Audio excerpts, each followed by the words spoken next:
Not because of love, not because of family. One cruel comment from her ex was all it took for Evelyn Carter to sign a marriage certificate with her own secretary. The business world laughed. A millionaire marrying the help. A single father with nothing to offer but loyalty and a 6-year-old daughter. They called it desperate. They called it pathetic. But 6 months later, when Daniel Brooks stood beside her at the most powerful investment gala in the city, his hand steady on her back, no one was laughing anymore. Something had shifted. The question wasn't what changed. The question was who. The breakup happened on a Tuesday. Evelyn Carter signed off on a $12 million acquisition that morning and ended a 3-year relationship that afternoon. Marcus Hale had called it inevitable. She called it efficient. Neither of them cried. That should have told her everything she needed to know. 3 weeks later, she was still working 16-hour days. Her investment firm occupied the top 4 floors of a glass tower in downtown Manhattan, and from her corner office, she could see the entire city spread out like a chessboard. She had built her empire on precision and control. Emotions were variables she had learned to eliminate early in her career. Men like Marcus appreciated that until they chose not to. Daniel Brooks arrived at 7:45 every morning with her coffee and a breakdown of the day's schedule. He had worked for her for 2 years. He was reliable in a way that most people were not. He never asked personal questions. He never looked at her like she needed saving. When she stayed late, he stayed later. When she snapped at him for errors that were not his fault, he corrected them without complaint. She knew almost nothing about his life outside the office, except that he had been married once, and it had not worked out. He wore the same watch every day, a simple silver piece, with a scratched face that looked like it had survived something. He never talked about it. She never asked.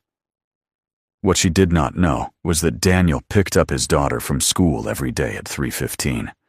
Her name was Lily. She was 6 years old with dark curls and a gap between her front teeth. She asked too many questions and believed her father could fix anything. Daniel had full custody. The divorce had been ugly, but he had walked away with the only thing that mattered. The gala was scheduled for Friday night. It was the kind of event Evelyn normally skipped, but her publicist had insisted. The optics mattered. Venture capital investors did not trust women who looked too isolated. She needed to be seen. She wore black. She always wore black. It made decisions easier. Marcus would be there. She knew that because his firm had bought a table near the stage. He always bought a table near the stage. He liked being close to the applause.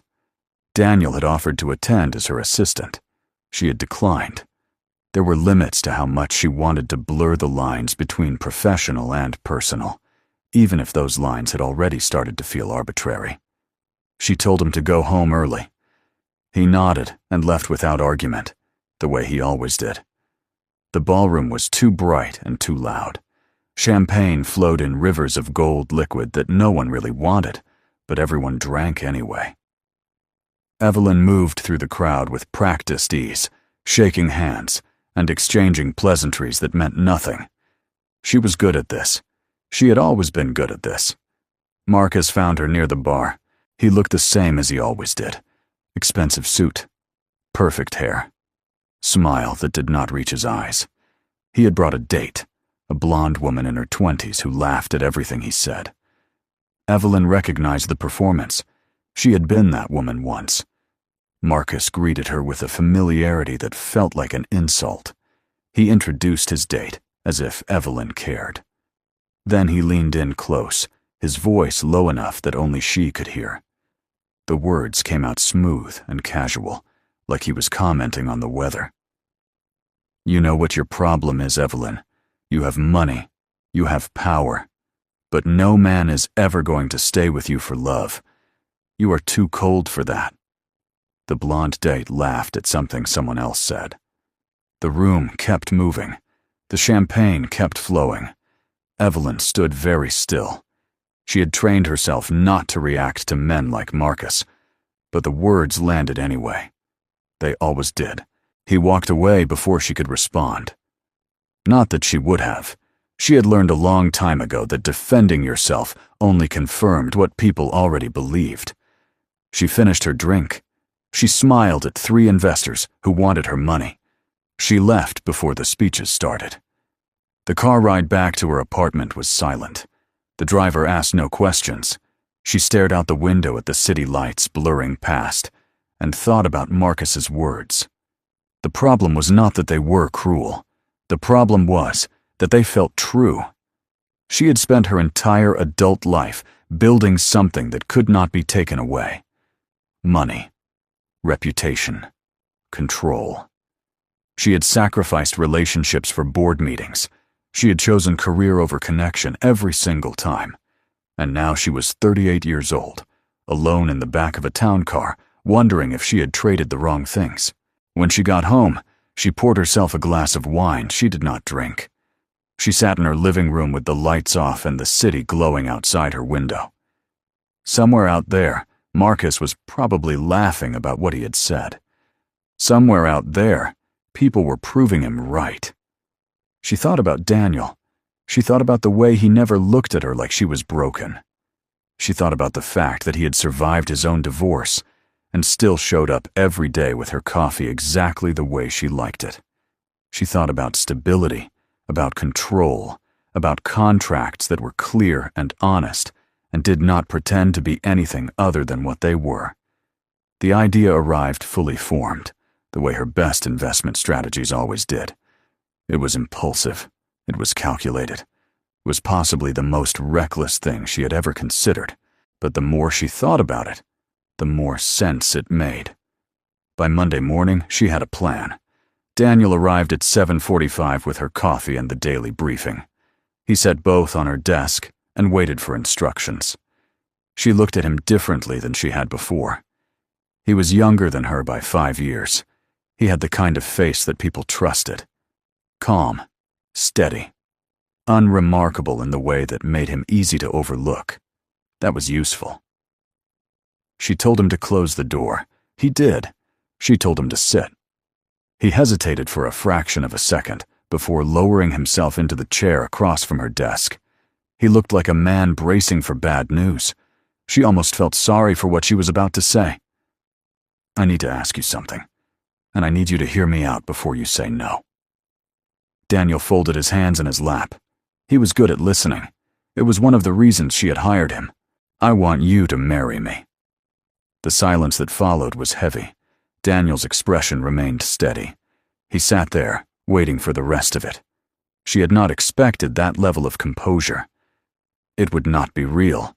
It would be a contract, a legal agreement.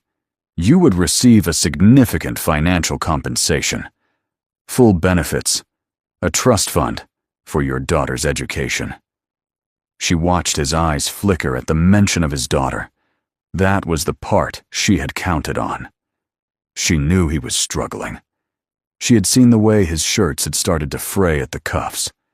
She had noticed the late payments on his credit report when she ran his background check before hiring him. A single father, working as an executive secretary, did not have a lot of financial breathing room. In exchange, you would attend events with me. You would maintain the appearance of a stable marriage.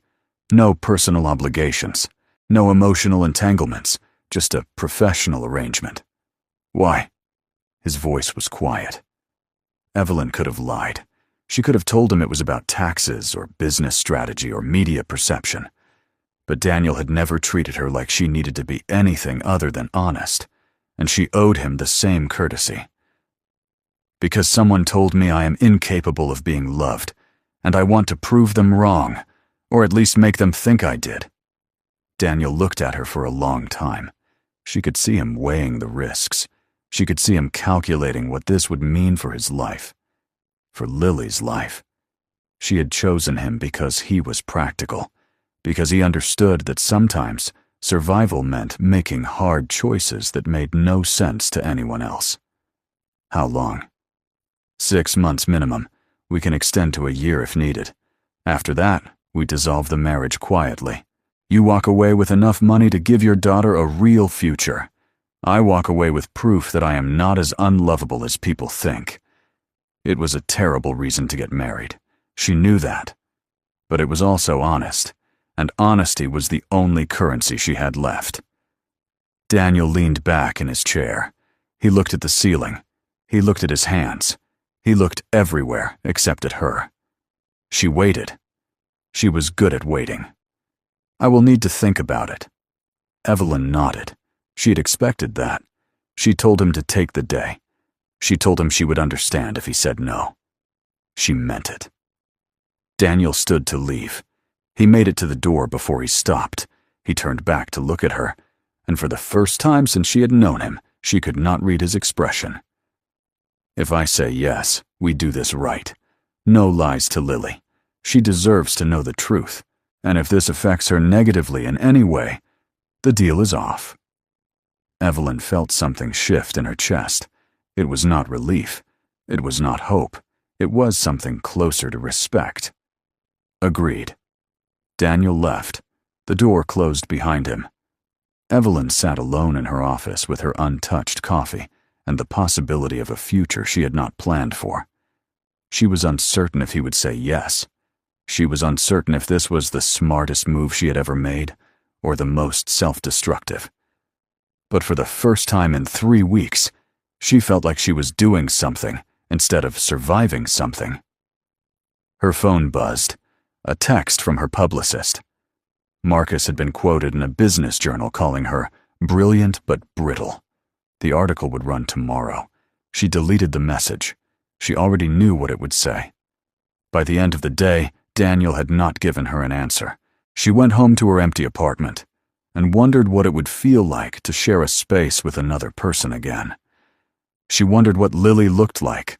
She wondered if this was what desperation felt like, or if it was something else entirely.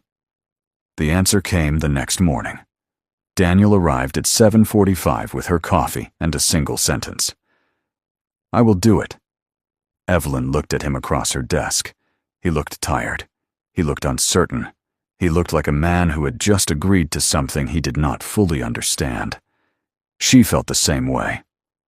Okay, then let's get married. They signed the papers on a Thursday morning at the courthouse.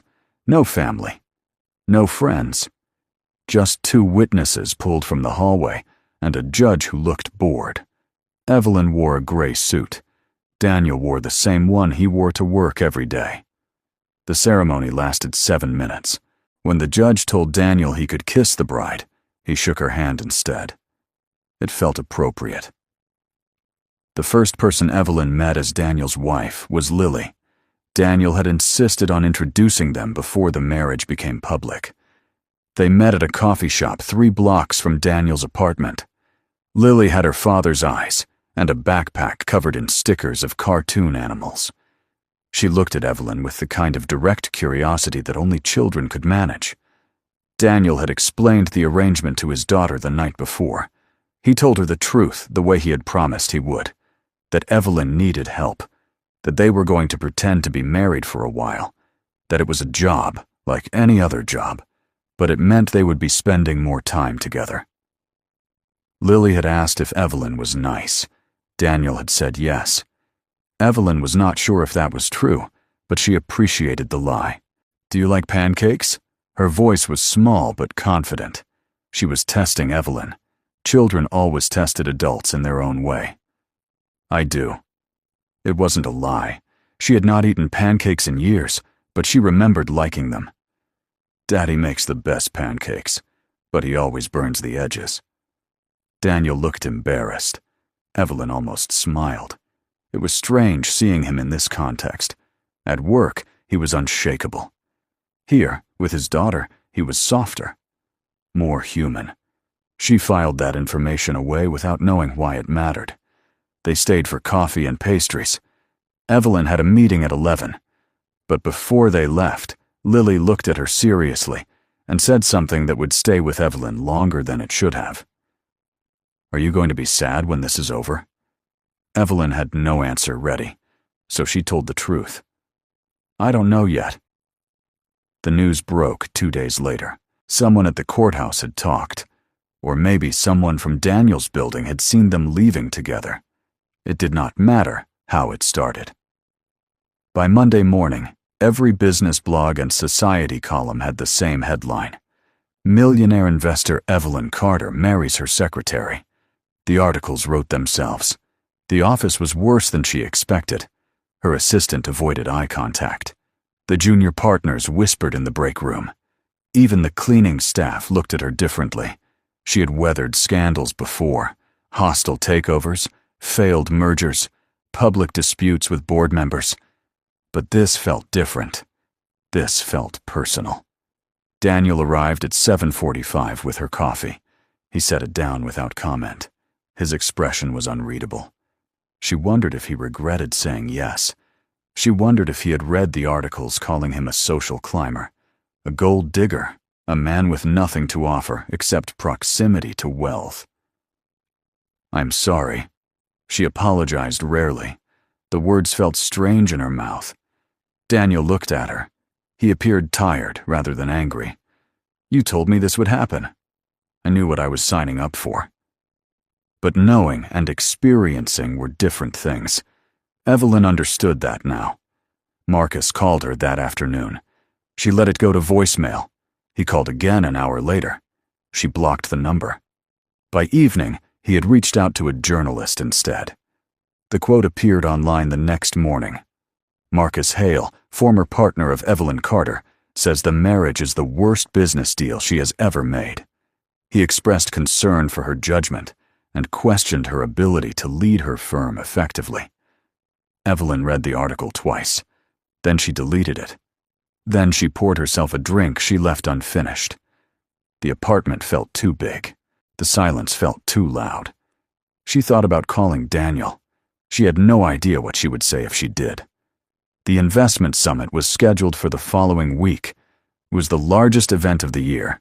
1,500 investors, 30 keynote speakers, billions of dollars in potential partnerships.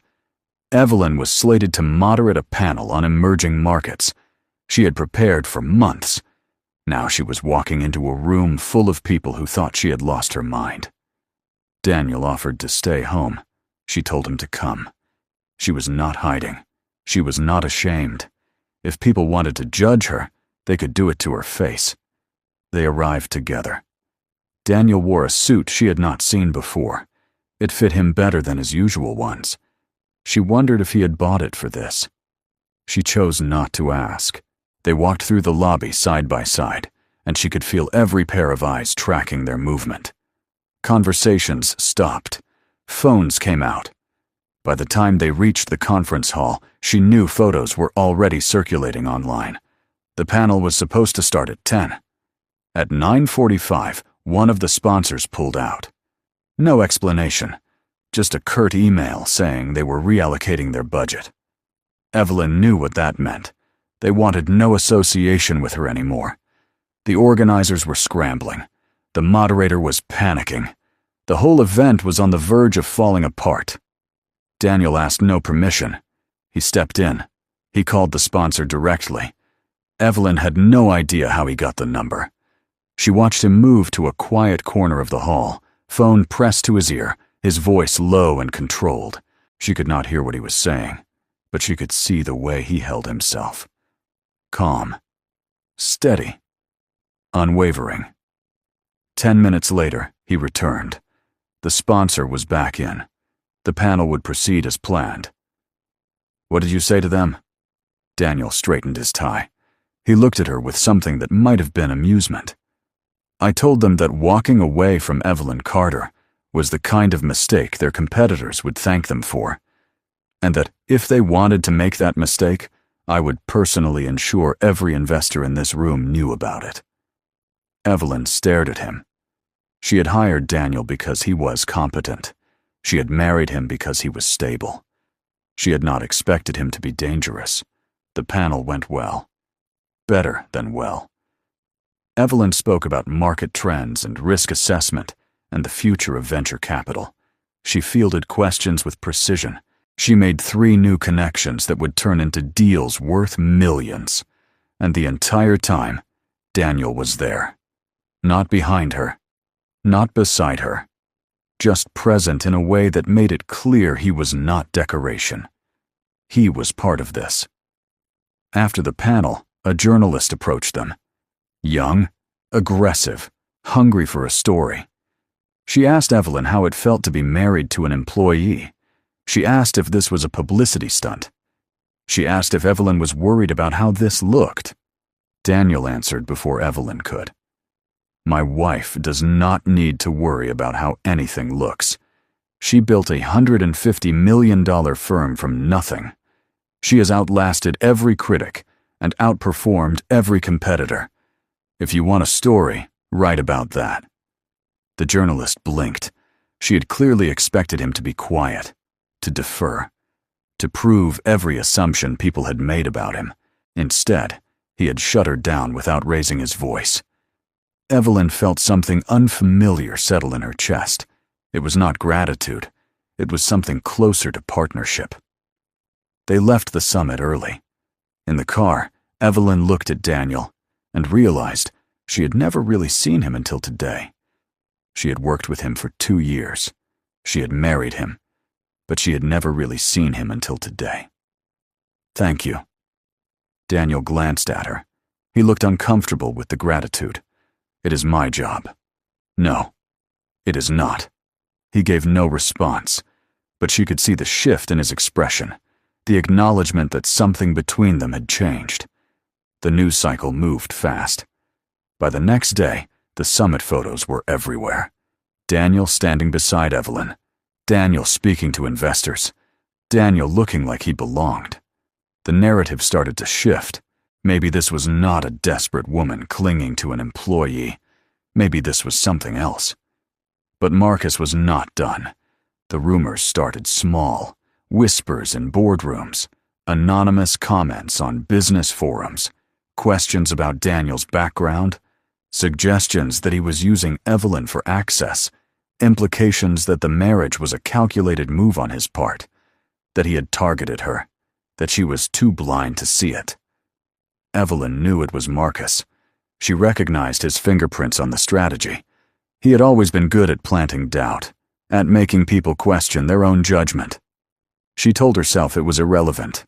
She told herself the contract was clear. Daniel was getting paid.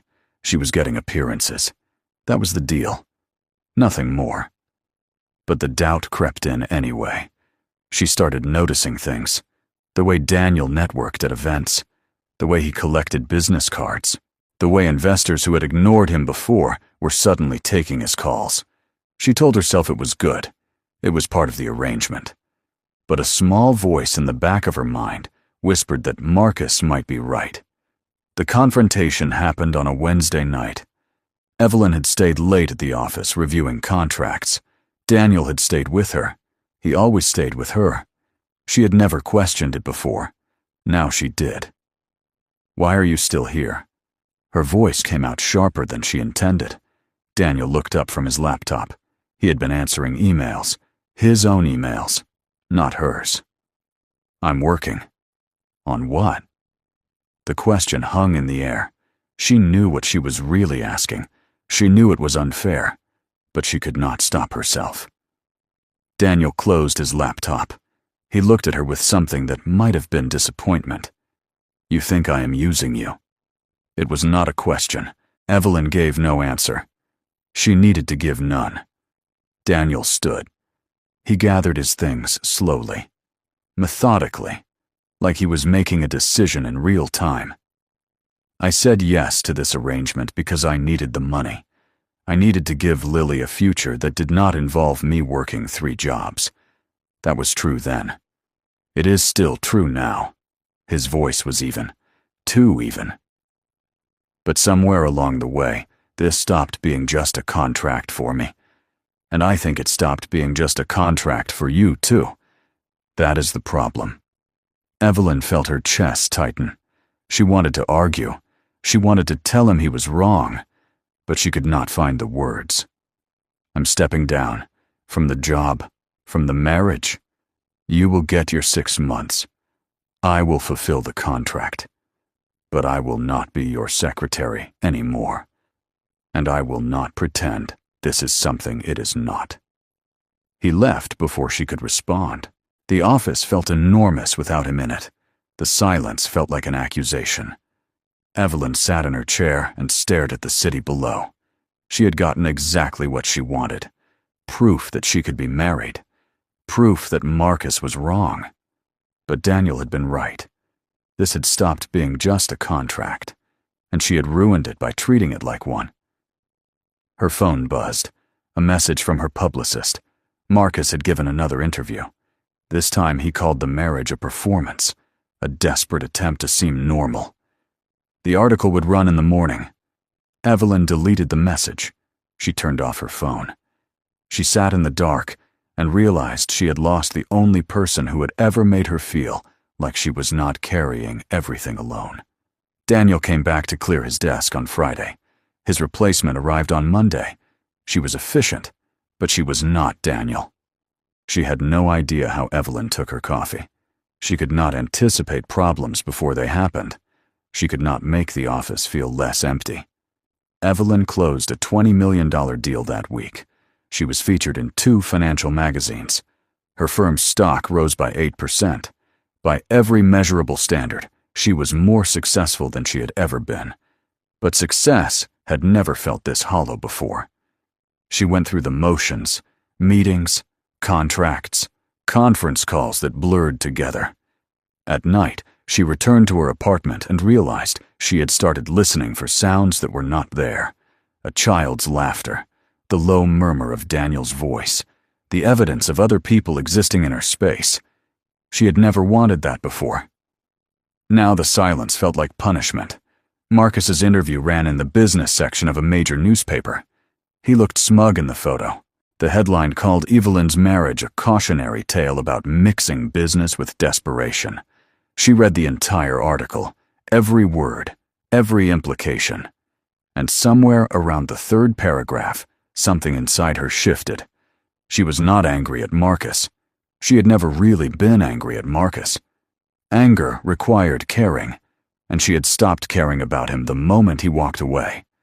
What she felt was something deeper, something older. It was the fear he had named at the gala, the fear that she was fundamentally unlovable unless she offered something in return. Money, status, control. That love was always transactional, and she had nothing to offer except the things she had built. Daniel had asked for none of it. He had shown up. He had stood beside her. He had defended her when she had not requested it. And the moment she questioned his motives, he had walked away. Not because he was guilty, because he had wanted more than a contract, and she had reminded him that was not what this was. She had spent her entire life protecting herself from vulnerability. She had built walls so high that no one could hurt her, but walls kept everything out, including the things worth keeping. The realization arrived like exhaustion, like finally admitting something she had known all along. She found Daniel at a park 3 blocks from his apartment. It was Saturday afternoon. He was pushing Lily on a swing. The little girl was laughing, her hair flying behind her as she kicked her legs higher. Daniel looked tired, but present. He always looked present with his daughter. Evelyn stood at the edge of the playground and watched them for a moment. She felt like an intruder, like someone looking through a window at a life she had no place in. But she had come this far. She could not turn back now. Lily saw her first. She shouted something to Daniel and jumped off the swing mid-arc. She landed hard but stayed on her feet. Daniel turned. His expression remained neutral when he saw Evelyn. He looked like someone waiting to hear bad news. Lily ran over before either adult could speak. She looked up at Evelyn with that same direct curiosity from the coffee shop. "Did you come to see Daddy?" "I did." "Are you still sad?" The question was so simple it nearly broke something in Evelyn's chest. She crouched down to Lily's level. She had no idea how to talk to children. She only knew how to be honest. "Yes, but I am trying to fix that." Lily seemed satisfied with this answer.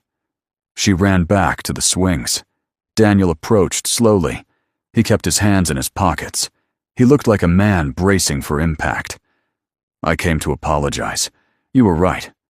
About all of it. This stopped being a contract a long time ago, and I ruined it because I was too afraid to admit that. She had rehearsed this. She had practiced what she would say. But now that she was here, the words felt inadequate. Daniel said nothing. He just looked at her with those steady eyes that had always seen more than she wanted them to. I spent my whole life believing that I had to earn love, that it was something I could negotiate or control, that if I was successful enough, smart enough, strong enough, someone would stay. But that is not love. That is just another transaction. Her voice was quieter now, and I am tired of transacting. The wind picked up. Somewhere behind them, Lily was singing to herself. Daniel looked at his daughter, then back at Evelyn. What are you asking for? I do not know. I do not know how to do this without a contract, without rules. But I want to try, if you will let me. Daniel was quiet for a long time. She could see him weighing her words, testing them for sincerity. She had given him every reason not to trust her. I need to know you are not doing this to prove Marcus wrong. I need to know this is not about winning. It is not. Marcus does not matter. He never did. This is about me being honest for the first time in my life about what I actually want. And what do you want? Evelyn looked at him. At this man who had walked into her life as an employee and somehow become the only person who made her feel like she wasn't carrying everything alone. She had spent weeks telling herself this was an arrangement, a strategy, a way to solve a problem. But that had always been a lie. I want you. Not as an employee, not as a contract, just as you. Daniel's expression finally changed. Not a smile, but something softer, something that looked like relief. Okay, then let's try. The press conference happened 3 days later. Evelyn called it herself. She asked no one's permission. She consulted no board members. She just scheduled a room at a downtown hotel and invited every journalist who had written about her marriage. Daniel stood beside her, not behind her, beside her. She had asked him to come. He had said yes. That was enough. The room was packed. Cameras everywhere. Reporters with notebooks and recording devices. She could see the hunger in their eyes. They wanted a scandal. They wanted a breakdown. They wanted proof that the millionaire had made a mistake. Evelyn stepped up to the microphone. She looked directly at the cameras. She had given hundreds of speeches. She had faced down hostile investors and skeptical board members. But this felt different. This felt like stepping off a cliff and hoping someone would catch her. My name is Evelyn Carter, and I married Daniel Brooks because I wanted to prove that I was capable of being loved. That was the truth then. But it is not the truth now. She could hear the rustle of movement, pens on paper, the click of cameras. She kept going. I married him because I was afraid. Afraid that success meant loneliness, that power meant isolation, that the only way to be respected was to sacrifice connection. And I let that fear turn something real into something transactional. Daniel was watching her. She could feel it. If she looked at him, she would lose her nerve. There have been questions about Daniel's motives, suggestions that he is using me, that this marriage is a calculation on his part. I want to be very clear about something. Daniel Brooks is the most principled person I have ever met. She took a breath. He pursued nothing. I did. He manipulated nothing. I manipulated the situation because I was too proud to admit I needed help. And when I questioned his integrity, he walked away. Because unlike me, he knows his worth is not tied to what he can offer someone else. The room was silent now. She could see Marcus in the back. He looked uncomfortable. Good. So if you want to write about this marriage, write about a woman who finally learned that vulnerability is not weakness, that asking for help is not failure, that sometimes the person you need is the one you have been overlooking because you were too busy protecting yourself to see them. She stepped back from the microphone. She took no questions. She just walked out with Daniel beside her. The cameras followed them to the door. Let them take pictures. Let them write whatever they wanted. She had said what needed to be said. Outside, the air was cold. Daniel looked at her with something that might have been pride. That was reckless. I know. Your board is going to be furious. I know. But it was honest. I know. Daniel reached for her hand. It was the first time he had touched her without an audience, without a purpose, just because he wanted to. She held on. So what happens now? Evelyn looked at him, at this man who had agreed to a contract and somehow turned it into something real without either of them noticing. She had no plan. She had no strategy. For the first time in her life, she was operating without a map. I guess we figure it out together. 6 months later, Evelyn stood in the ballroom of the same hotel where Marcus had humiliated her. The annual investor gala. Daniel was beside her, not as her secretary, not as her husband in name only, just as her partner. Lily was at home with a babysitter.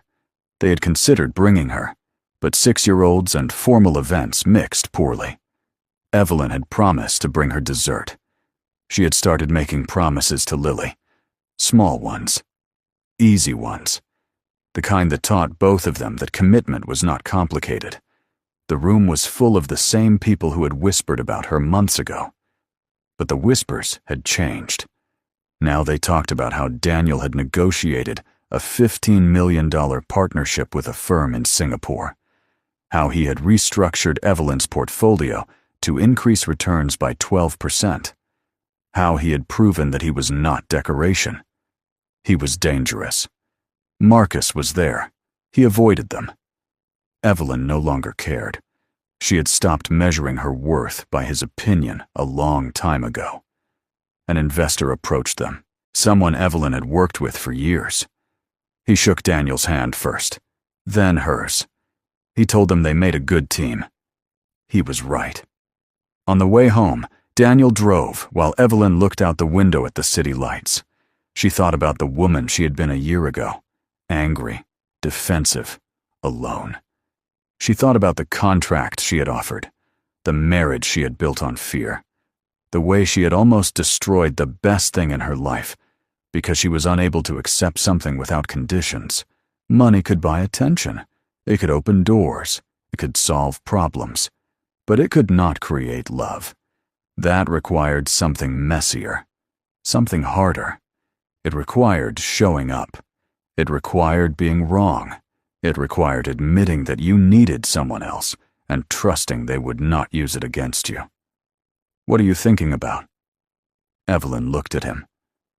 At the man who had stayed when he could have left, who had come back when she had given him every reason to walk away, who had turned a contract into a partnership and a partnership into something neither of them had expected.